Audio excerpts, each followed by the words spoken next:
जनूबी वज़ीरिस्तान के इलाके ज़रबल खेल अंगूरडा अफगान तालिबान की बिला इश्तियाल फायरिंग पाक फौज की बरवक्त कार्रवाई कई अफगान पोस्टां दबा पाक फौज की बरवक्त कार्रवाई के बायस फतह खारिज से दरअंदाजी दी कोशिशां नाकाम फतह खारिज की तश्कील की दरअंदाजी के नाकामी के बाद अफगान तालिबान ने सवालाबादी को निशाना बनाया फायरिंग के नाल 2 औरतां समेत 3 शहरी जख्मी अहले इलाका की अफगान तालिबान की फायरिंग के वाक़े की भरपूर मजम्मत पाक फौज तो जवाबी कार्रवाई का मुतालबा।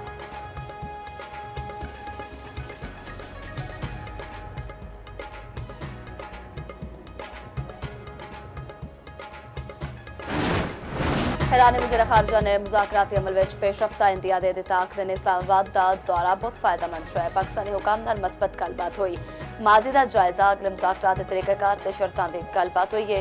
ईरानी वज़ीर ख़ारजा अब्बास अराग़ची ने रूस में मीडिया नाल गल करदे आख्या पाकिस्तान दे ईरान अमरीका सालिसी विच अहम किरदार अदा किया अमरीकी गलत पॉलिसियां ते होर मुतालबियां की वजह तो पिछले मुज़ाकरात कामयाब ना हो सके। ईरानी वज़ीर ख़ारजा अब्बास अराग़ची रूस अपड़ गए ने अब्बास अराग़ची रूसी सदर प्यूटन नाल मुलाकात करेंगे। आज मीडिया के मुताबिक अब्बास अराग़ची जंगबंदी की सूरत हाल ते मुज़ाकरात बारे मुशावरत करेंगे। ईरानी वज़ीर ख़ारजा रूसी क़यादत नूं मुज़ाकरात दी तफसीलात तो आगाह करेंगे।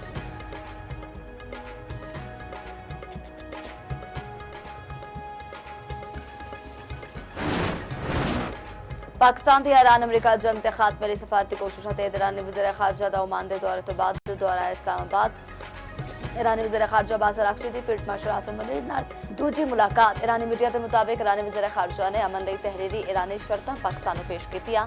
अमरीकी मीडिया का आखना है कि ईरान ने पाकिस्तान के जरिए अमरीका नूं नवीं तजवीज़ां पेश कर दित्तियां ने अपने हरमस खोलन ते बहरी नाकाबंदी खत्म करने से पहले मुआहदा करने की पेशकश जोहरी मुज़ाकरात अगले मरहले लई मुअख्खर करने की तजवीज़। अमरीकी मीडिया के मुताबिक सदर ट्रंप अज नवीं ईरानी तजावीज़ बारे आला हुकाम नाल मुलाकात करेंगे।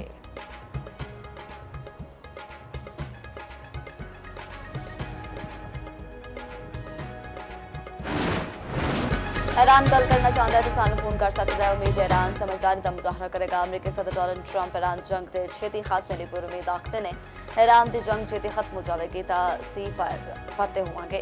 अमरीकी टीवी ने इंटरव्यू में आख्या कि अफजुर्दा यूरेनियम का मामला मुज़ाकरात का हिस्सा है असं इनू हासिल करांगे। सदर ट्रंप ने आख्या असीं पाकिस्तान की बड़ी इज्जत करते हैं। पाकिस्तान के फील्ड मार्शल ते वज़ीर आज़म अजीम ते काबिले एहतराम ने पाक भारत जंगा दे विच 11 त्यारे सुटे गए। पाकिस्तान के वज़ीर आज़म ने आख्या मैं लखां जाना बचाईयां। ईरानी वज़ीर ख़ारजा अब्बास अराग़ची की ओमान के सुल्तान नाल मुलाकात इलाकाई मुल्कां नूं अमरीकी मुदाखलत तो आज़ाद सांझा सिक्योरिटी निज़ाम बनाने की तजवीज़। आपने हरमज़ विच महफूज आमदोरफ्त इलाकाई सिक्योरिटी ते भी गलबात। अब्बास अराग़ची दा कतरी वज़ीर आज़म शेख मोहम्मद बिन अब्दुलरहमान बिन जासिम अल सानी नाल टेलीफोनिक राबता। ईरानी मीडिया के मुताबिक जंगबंदी तो बाद आले चैलेंजां ते इक़दामात उत्ते गौर। सऊदी वज़ीर ख़ारजा शहजादा फैसल बिन फरहान नाल भी राबता खिते की ताज़ा सूरत हाल ते सफारती कोशिशां बारे गलबात। फ्रांसीसी हम मनसब नाल गलबात विच जंग के खात्मे उत्ते जोर।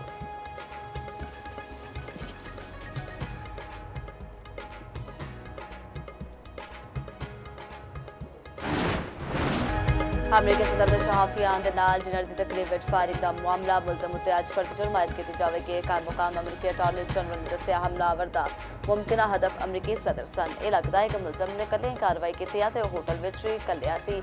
मुलजम हुकूमती अहदेदारां नूं निशाना बनाना चाहता सी।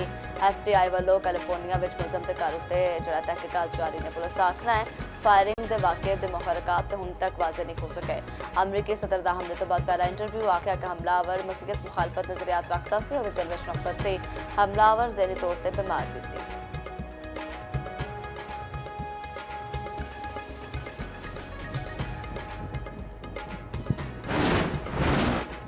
अपना हरमज़ की बंदिश के बायस आलमी सप्लाई उत्ते दबाव वध के आलमी मार्केट में खाम तेल की कीमत में 2% इजाफा। ब्रेंट क्रूड ऑयल की कीमत $107 फी बैरल तो तजावुज़ कर गई। WTI क्रूड $96 फी बैरल तो वध के आए। शुआई मार्केटों में मस्बत रुझान।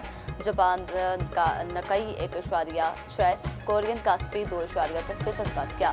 शंघाई में $1.15 ते हैंग सेंग में $1.25% इजाफा। कारोबारी हफ्ते के पहले दिहाड़े पाकिस्तान स्टॉक एक्सचेंज में मनफी रुझान। 100 इंडेक्स विच 400 तो वध पॉइंट की कमी।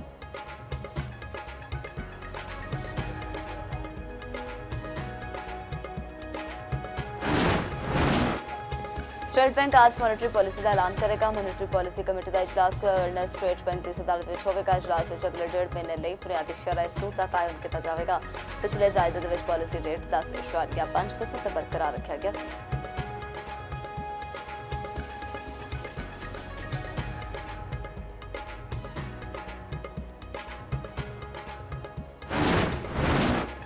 विफाकी वज़ीर दाखिला मोहसिन नकवी दी ज़ेर निगरानी इस्लामाबाद में तजावुज़ात के खिलाफ ऑपरेशन मैरियट ते अयूब चौक ते नेड़े ग्रीन बैलेट कायम एफसी कैंप ऑफिस भी मुस्मार कर दिता गया। मोहसिन नकवी ने आख्या इस्लामाबाद में बिला तफरीक तजावुज़ात के खिलाफ ऑपरेशन जारी रहेगा। गैर कानूनी तामीरात ते तजावुज़ात नूं बगैर किसी दबाव दे मुस्मार किया जा रहा है।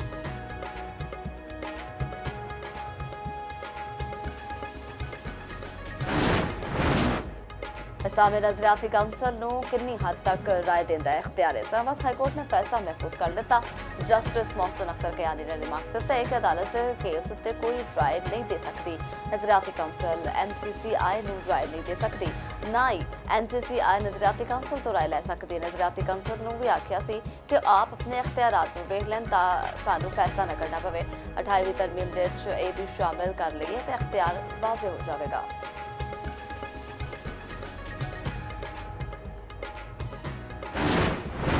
सूरज का पारा सवाने से मुल्क के मैदानी इलाकों में सख्त गर्मी की लहर। नवाबशाह दर्जा हरारत 47 डिग्री रिकॉर्ड किया गया। दादू ते मठी में 46 डिग्री सेंटीग्रेड तक रहा। कराची अज ज्यादा तो ज्यादा दर्जा हरारत 38 डिग्री तक मतवक्या। लाहौर में 41, पेशावर 37 ते कोटा दे विच 30 डिग्री तक जांदा इनका।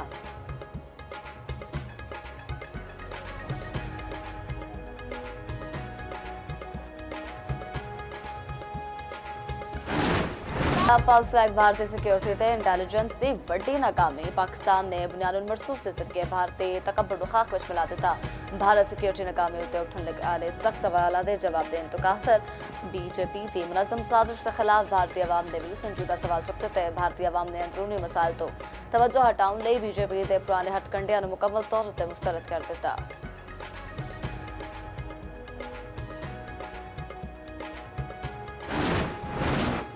पहलगाम वाक़या उत्ते भारतीय मीडिया की रिपोर्टिंग उत्ते सवालात उठन लग पे। 10 मिनट में FIR दर्ज करके पाकिस्तान नूं नामजद कर दिता गया। भारतीय मीडिया ने बगैर तस्दीक पाकिस्तान मुखालफ बयानिया अपनाया है। 1 घंटे में पाकिस्तान मुखालफ जंगी बयानिया तैयार हो गया। आलमी मीडिया ने भारतीय रिपोर्टिंग नूं बेबुनियाद करार दे दिता।